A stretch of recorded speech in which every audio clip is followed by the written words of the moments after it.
Well, it was a great atmosphere here for the game tonight. Fans were had tremendous energy all along, and we played competitively, but then just couldn't sustain it. So obviously we have a lot of work to do.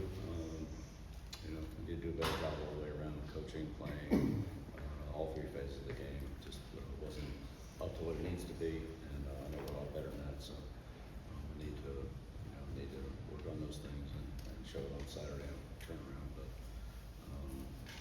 give TCU credit, they came in and did a good job, and they were clearly the better team tonight. They deserved the win, and they did it decisively. Go ahead, right here. Coach Andrew Jones, Tar Heel 24/7. When things started to go bad quickly after you guys went up 7-0, what was the sense of? Was there a sense of helplessness that you couldn't stop it? And what was maybe the key sequence that you thought got your team sort of off route? Multiple things. Anytime you give up 2 turnovers or touchdowns offensively, that's not good. Give up several long plays on defense. They gained a lot of yards on one play, so just too many of those. There wasn't any one thing. It was a combination of multiple things. Too many 3-and-outs, too many long plays on defense, and then 2 turnovers. Well, we had 3 turnovers, 2 turnovers, touchdowns. Bill, Josh Graham of USJS. Given the short week now, how much teaching can you do from this video ahead of Saturday? Yeah, well, we'll use the time the best we can to, like I said, correct the mistakes we had tonight and move on, and then get ready for Charlotte. So we've got a couple extra days here, and they came off a disappointing game themselves, so we'll go a little bit of the same boat here. But yeah, we got a lot of work to do, and we'll get out of it. Back in the middle. Hey, Coach Chris Sasser of Tar Heels on SI. You guys had a lot of missed tackles tonight. How much of that has to do with the limited amount of time you had to prepare for this game is when it comes to tackling? Yeah, you said it. We got to do a better job of tackling. There's no doubt about that. And so we're just gonna have to work harder on it, tackle better. There's no secret to it. There's no pill you can take. You just got to tackle better fundamentally and get more guys around the ball. So so many tackles in space. Back left. Yeah, Jeremiah Holloway with Inside Carolina. You alluded to it a little bit, but after that first drive, it was kind of a struggle offensively to get points on the board. What in particular, from your vantage point from the sideline, was TCU doing to kind of get you guys out of rhythm from the offensive standpoint?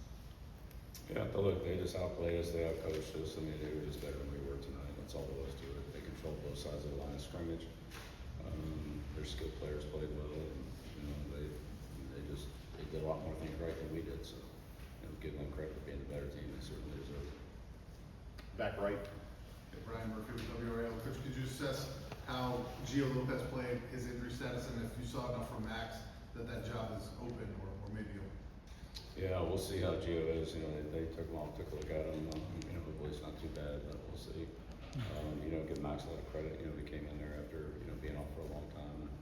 Hung in there, made some plays. In a tough situation. So give him a lot of credit for what he did tonight. But we'll take a look at it after we see where things are at here and go from there. I don't know. It's too early to tell now. Right in front here, Coach. Dennis Cox, 99.9 The Fan. Where did the breakdowns after that first drive happen in the run game offensively for you all? There were multiple. The biggest thing was they had trouble getting off the linebackers, and they flowed over the top. We didn't get to them like we needed to. We got beat in a couple one-on-one situations, and if we make yards on first down, then you're in second, third and long, and it just we have put too many 3-and-outs there in the second quarter. So first down really helps you a lot. In second and third down, we just did a good job on first down. Second row left. Bill Belichick, who's an observer. You talked a lot about going into this about kind of trying to figure out what you had and what you were building. Were you surprised at the way things snowballed sort of late in the second quarter into the second half? We'll just keep working and keep grinding away. We're better than what we were tonight, but we have to go out there and show that and prove it. So nobody's going to do it for us. We'll have to do it ourselves, and that's what we're going to do. Front row on the right, okay. No, West Tar Heel 24/7. What was your message to the team in the locker room after a game like this? Yeah, I just keep my comments to the team private between myself and the team. But obviously we have a lot of work to do and we need to get to it. That's a long short. On the right here. Yeah, Aaron here today. They saw you on the field before the game. walking around, watching your team, watching TCU, it's obviously a great environment. I'm curious for what you envisioned of a college game, what this experience was like coming out and participating in that. Yeah, it's a great environment tonight. I mean, fans are awesome. There's great energy in the stadium.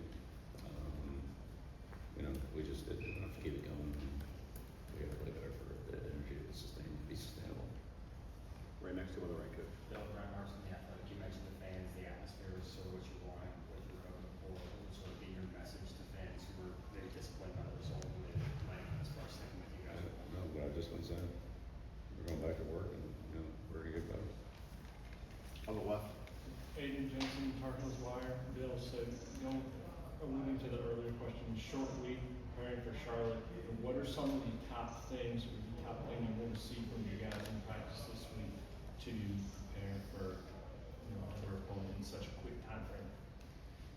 Yeah, again, the biggest thing is we have to correct some of the mistakes we made tonight. I mean, we just can't perform well doing some of the things that we did. We got to be better than that. And obviously we got to deal with Charlotte and the problems they present. But we have too many self-inflicted wounds that we have to eliminate before we can even worry about addressing our opponents. So we'll start with that and then Charlotte. Second row on the left. Shelby Swanson with the Raleigh News and Observer. Coach, obviously some injuries with the offensive line. To what extent do you feel like that was an issue for you all tonight?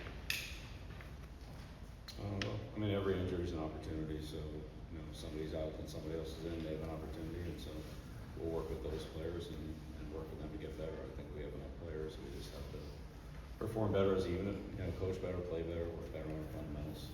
There's no shortcut to it. We just got to work hard and do a better job. That's all there is to it. Last one right here in the front row. For clarity's sake on the quarterbacks, if Gio's available Saturday, is he gonna start for you guys? We'll see where he's at. You know, I don't know. It's a short week. We'll see. I don't know where his availability is right now. So I'm going to speculate on that. Thanks, guys. All right, great. Thank you.